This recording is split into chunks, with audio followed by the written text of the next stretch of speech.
¿Qué va a pasar? ¿Qué podemos esperar? Manuel Balcázar está con nosotros para hablar de esta violencia electoral y de los candidatos que han decidido renunciar por miedo. Lo saludo esta noche, él es especialista en inteligencia, seguridad nacional y director de MB Consultores. Así que muchas gracias por estar con nosotros, buenas noches. Buenas noches, Alejandro, al contrario, gracias a ustedes, un saludo para ti y para tu auditorio. Manuel, muy grave situación que estamos viendo, ¿cómo la ven ustedes? Sin duda es una situación inédita que muestra una descomposición gradual y progresiva del crimen organizado y su influencia en los procesos políticos. Déjame decirte que yo recuerdo en el lejano 2009, en el Gabinete de Seguridad Nacional se planteaba la necesidad de proteger a algunos candidatos a cargos de elección popular y se diseñó en el Gabinete de Seguridad y el Cuerpo de Apoyo, que era el Grupo de Coordinación Ejecutiva, los esquemas con los que se coordinarían mediante la Secretaría de Gobernación con la autoridad electoral para salvaguardar la integridad física de los candidatos, que estaban muy focalizados. Pero hoy día, como bien relatabas, pues estos dos candidatos asesinados, privados de la vida, fueron los de la semana, lamentablemente. Y si nos vamos una semana atrás, vemos el lamentable caso de la excandidata a la alcaldía de Celaya por Morena, y entonces vemos cada vez una participación mayor del crimen organizado y una influencia en estos procesos, y lo comentaba hace unos días en entrevista con Javier Solórzano, que hace 30 años, en 1994, se mataba a candidatos a la presidencia de la República, el lamentable asesinato de Luis Donaldo Colosio. Hoy, en 2024, se matan a candidatos a presidencias municipales, donde bien señalabas, está el interés de los grupos criminales y de ciertos intereses delictivos por tener este control territorial, y nos muestra también cómo ha cambiado el interés de los grupos delictivos y su capacidad de influencia a un nivel de territorialidad, pues ya a escala municipal. Y esto se me hace muy grave porque hace mucho más complejo para la autoridad de cualquiera de los tres órdenes de gobierno proteger a los candidatos, y a los propios candidatos pues les eleva la función de representación política a un costo tan alto que se paga con su vida. Y entonces vemos estos candidatos en Michoacán que han decidido bajarse de la contienda, pues que están recurriendo a uno de los impulsos básicos de cualquier individuo, que es la supervivencia. Y en ánimo de esa supervivencia, ante las amenazas, los desafíos y los riesgos, pues ellos determinan privilegiar su vida. Y déjame decirte que estos candidatos pues tuvieron la buena fortuna de ser amenazados, y por lo tanto les advirtieron que de persistir en su intento de contender en el proceso electoral, pues serían lastimados o privados de la vida, ellos o sus familiares, y deciden no hacerlo. Y yéndonos hacia atrás, recordemos también que en las elecciones de 2021, la oposición documentó la injerencia del crimen organizado en las elecciones de Guerrero, de Michoacán, de Sinaloa, del Estado de México. Y entonces vemos pues que no es generación espontánea, por eso te comentaba, es una degradación gradual y progresiva.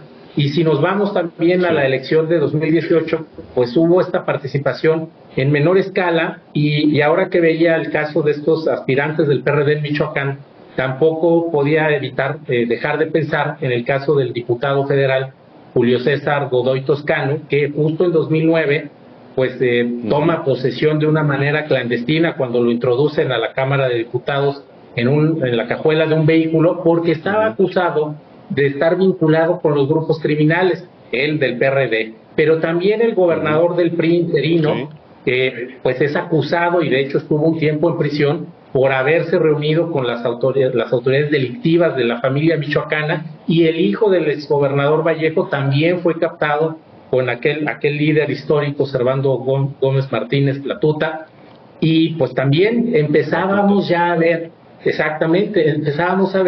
ya esta vinculación del crimen, y uno se preguntará, oye, ¿por qué le interesa al crimen organizado una presidencia municipal? Y parece que tiene muchas bondades.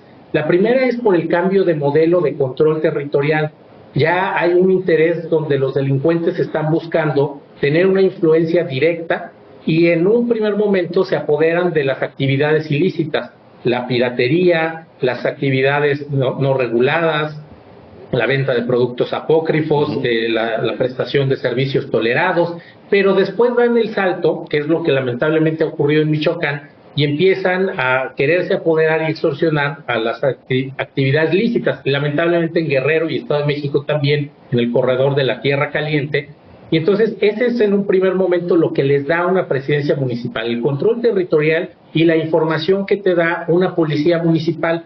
Recordemos en La Laguna, en la comarca lagunera, que es esta zona integrada por 3 municipios en el núcleo, sí. Lerdo, Gómez Palacio y Torreón, y 2 estados, como son Coahuila y Durango, que también tuvo un brote de violencia muy severo que inició más o menos 2011, 2010 y terminó casi hasta 2013, y uno de los elementos que lograron en aquellos años los Zetas para controlar la zona pues fue justamente inhibir la presencia de la Policía Municipal de Torreón. Entonces vemos que el primer activo que da una presidencia municipal es la información para el control territorial. El segundo que nos da es el acceso a muchos recursos, sobre todo, y empezaron así con los sistemas de agua potable y alcantarillado municipales. Y esto los llevó a los delincuentes a buscar la obra pública municipal, que es una obra pública que por su dispersión, dado el número de municipios en México, que son 2.400 y algo, pues es poco fiscalizada. Entonces empiezan a tener otro componente de ingresos y a su vez me parece que esto les permite lavar dinero proveniente de las actividades ilícitas. Y de manera complementaria, vería yo, pues empiezan a buscar esta base social que les apoye. Sí, te escucho. ¿A qué atribuyes todo esto, Manuel? ¿A falta de presencia de la autoridad? ¿A que hay vacíos que ha llenado la delincuencia organizada? ¿A falta de previsión? ¿A colusión con autoridades locales? ¿O a todas las anteriores?